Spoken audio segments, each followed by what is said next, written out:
Have you noticed what's happening lately? It feels like every affordable way of living is disappearing right in front of our eyes. Living in an RV? More cities are making it harder every year. Building a tiny home? Good luck getting through the regulations. Camping for an extended time? More places are banning it. Sleeping in your car because you're trying to get back on your feet? In many places, that's enough to earn you a fine. Even buying your own land doesn't necessarily mean you can live on it the way you imagined. After a while, you can't help but wonder, why?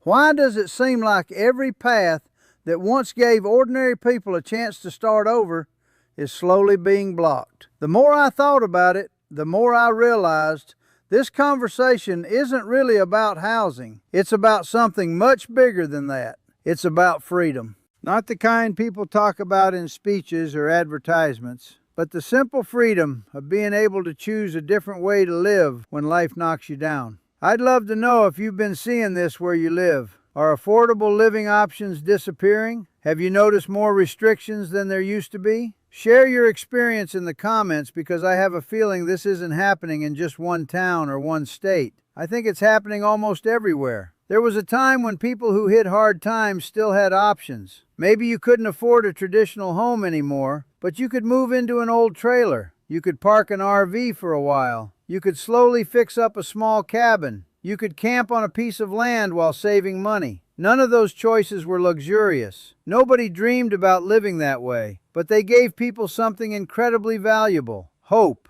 They were escape routes, a way to survive without drowning in debt. A chance to rebuild your life, one day at a time.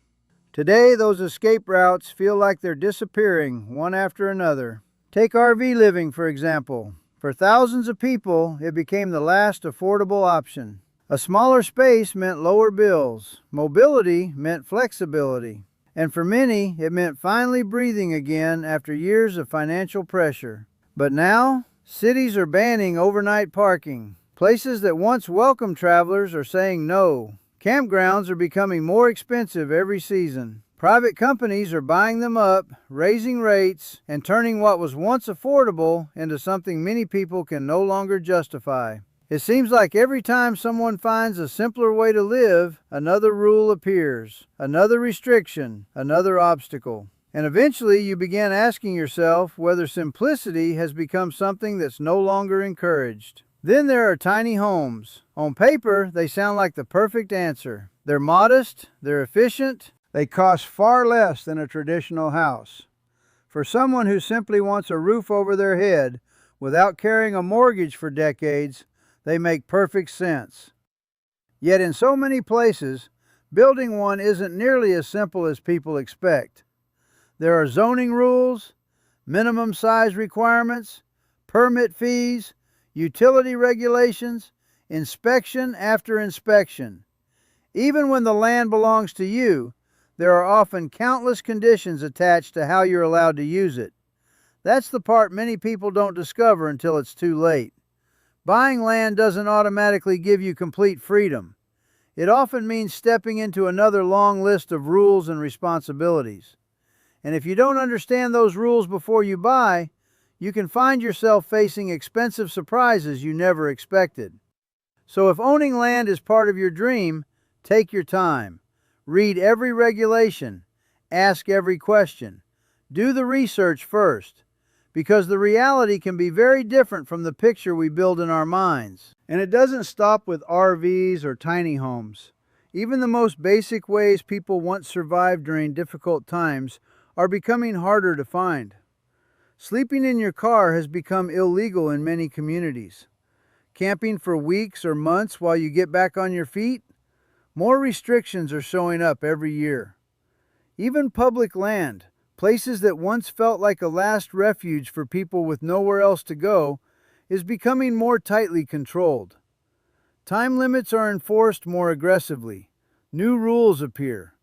Places that once offered breathing room now come with warnings, citations, or the risk of being forced to leave. When you step back and look at all of it together, it's difficult not to notice a pattern. Every low-cost alternative seems to face the same pressure. RVs, tiny homes, off-grid living, car living, long-term camping. Each one runs into more regulations, more barriers, and more costs than it did before. That made me ask myself another question. Why does every path that allows people to live with less become so difficult to follow? I don't think the answer is as mysterious as some people make it out to be. I think it comes down to incentives. Living simply changes the relationship you have with money. When your monthly expenses are lower, you're not constantly running just to keep up. You don't wake up every morning wondering how you're going to cover another enormous payment. You breathe differently. You think differently. You begin making decisions because you want to, not because fear forces your hand. And that's a powerful feeling. Most of us know what constant financial pressure feels like. Bills arrive one after another. Housing, insurance, utilities, car payments, subscriptions, repairs. Something always seems to need more money. After enough years, survival becomes your full-time job. You're so busy keeping everything together that you rarely have the time or the energy to stop and ask yourself whether this is even the life you wanted. I've been there. Maybe you have too. There's a strange kind of exhaustion that comes from constantly chasing enough. Not enough to be wealthy, just enough to make it to next month. But something changes when your needs become smaller. You realize you don't have to earn quite as much just to stay afloat. That pressure begins to loosen. You sleep a little better. You worry a little less. And perhaps most importantly, you stop making every decision out of fear. Think about it for a moment. If it only cost you a modest amount each month to cover everything you truly needed, how different would your life feel? How many jobs would you say no to? How many unhealthy situations would you finally walk away from? How many dreams would suddenly seem possible again? That isn't just about saving money. That's about creating options. And options are something many people slowly lose without even noticing. I've learned something over the years. The less I needed, the less I felt trapped. My life wasn't perfect, far from it. There were sacrifices. There were uncomfortable days. There were moments when I questioned every decision I'd made. But there was also something I hadn't felt in a very long time. Peace. Not because I had more, because I finally needed less. And once you experience that feeling, it's difficult to look at life the same way again. You also begin consuming differently. You buy fewer things. You replace less. You repair more. You waste less. You stop chasing every new product that's supposed to make life better. Ironically, life often becomes better anyway. Not because you own more, because you're finally carrying less. That kind of lifestyle doesn't generate endless spending. It doesn't rely on constant upgrades. It doesn't encourage taking on bigger payments year after year. It's quiet, simple, intentional. And maybe that's why it feels so different from the direction so much of society keeps pushing us toward. Now, I want to be careful here. I'm not saying there's some secret meeting where people sit around deciding how to make life harder for everyone. I don't believe that's how the world works. Most of the time, it's much simpler than that. It's about incentives. Every part of modern life is built around growth. Cities want a larger tax base. Developers make more money building bigger projects. Banks benefit from larger mortgages that last for decades. Utility companies rely on consistent usage. Businesses depend on people continuing to buy, upgrade, replace, and subscribe. None of that is necessarily evil. It's simply the direction the system naturally moves. So when someone chooses a different path, living in a smaller space, needing less, spending less, they don't fit neatly into that model. Not because anyone has something personal against them, but because they're moving in the opposite direction. Have you ever tried doing something that seemed incredibly simple, only to discover there were permits, inspections, paperwork, fees, approvals, and regulations waiting at every turn? It can feel frustrating. Sometimes it even feels personal. But I don't think it is. I think it's what happens when countless systems are all designed with the same priorities. When enough incentives point in one direction, the outcome begins to look intentional, even when no single person planned it that way. And over time, something else happens that's even more concerning. People stop believing they have choices. I read comments every day from people who say things like, "That's just how life is. You have to accept it. There's no other way anymore." When enough people stop looking for alternatives, those alternatives begin disappearing on their own. Not because every door has been locked, but because no one is walking toward them anymore. I think that's one of the biggest losses we've experienced. Not money, not property, not even opportunity, imagination. We've slowly been convinced that there's only one acceptable way to live, one acceptable kind of house, one acceptable career, one acceptable definition of success.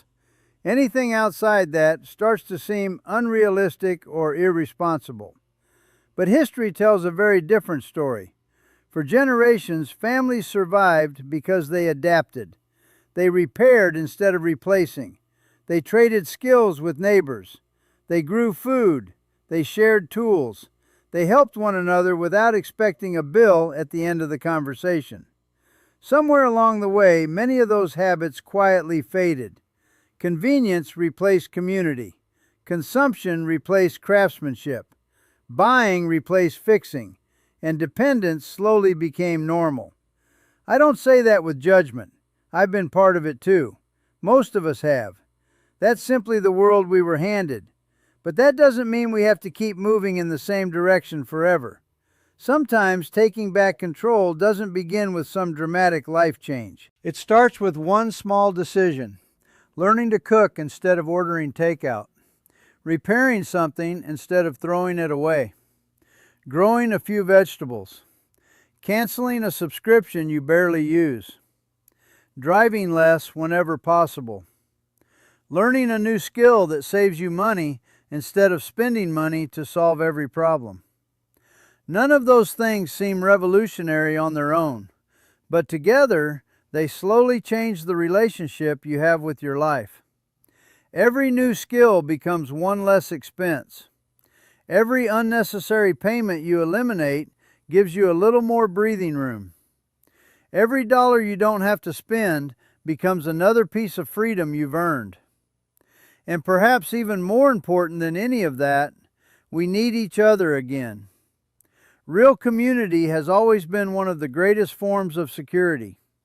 Neighbors helping neighbors, friends sharing resources, families solving problems together instead of facing everything alone. Those things used to be ordinary. Maybe they still can be, but only if we're willing to rebuild them. Because in the end, I don't believe freedom comes from having everything. I think it comes from realizing how little you truly need to be content. That realization changes something deep inside you. It certainly changed me. As I think about all of this, one truth keeps coming back to me. Maybe the biggest problem isn't that life has become more expensive. Maybe it's that the roads leading away from that expense are slowly disappearing. For a long time, ordinary people always had a backup plan. If they lost a job, they could simplify. If money became tight, they could downsize. If life knocked them down, there was usually another path they could take until they found their footing again. Those paths weren't glamorous, they weren't easy, but they existed. And sometimes just knowing there was another option was enough to give people hope. Today, hope can feel harder to find, not because people have become weaker, but because many of those alternatives are becoming more difficult to reach. That's why I think this conversation matters.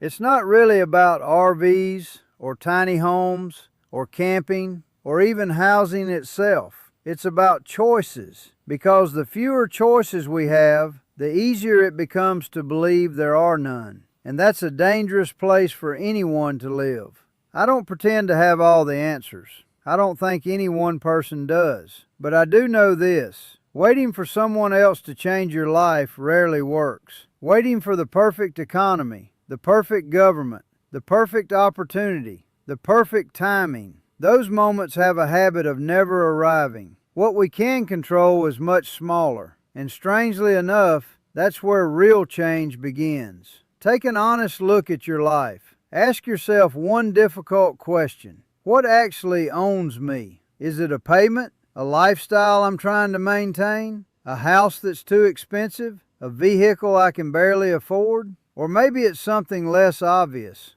The belief that happiness always requires more. Because sometimes the greatest freedom doesn't come from earning another dollar. Sometimes it comes from realizing you no longer need to chase things that never truly made you happy in the first place. I've discovered that every time I remove something unnecessary from my life, I gain something far more valuable.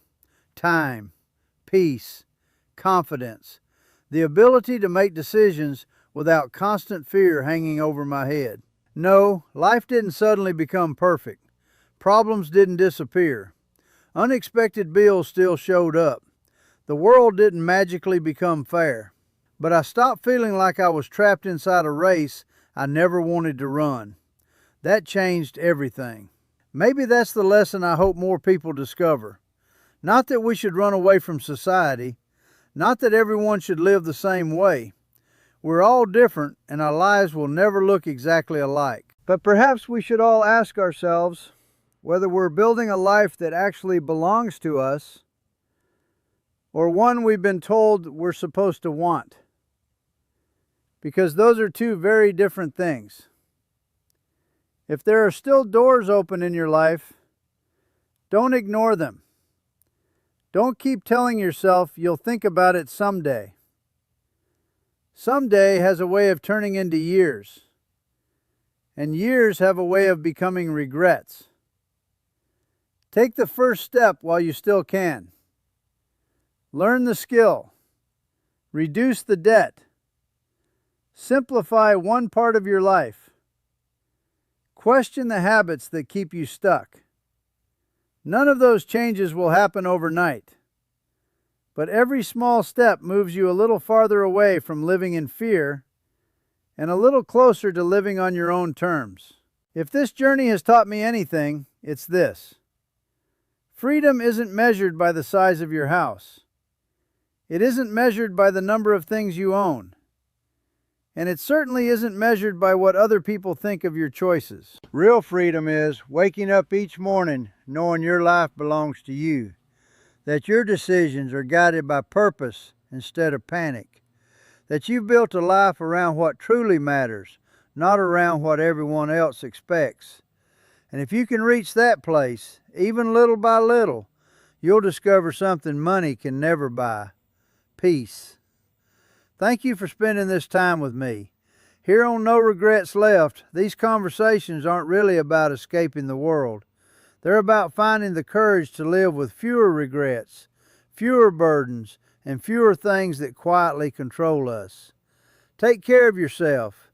Take care of the people you love. And remember, you don't have to change your entire life tomorrow. Just make one decision today that your future self will be grateful for. Sometimes that's all it takes to begin a brand new chapter.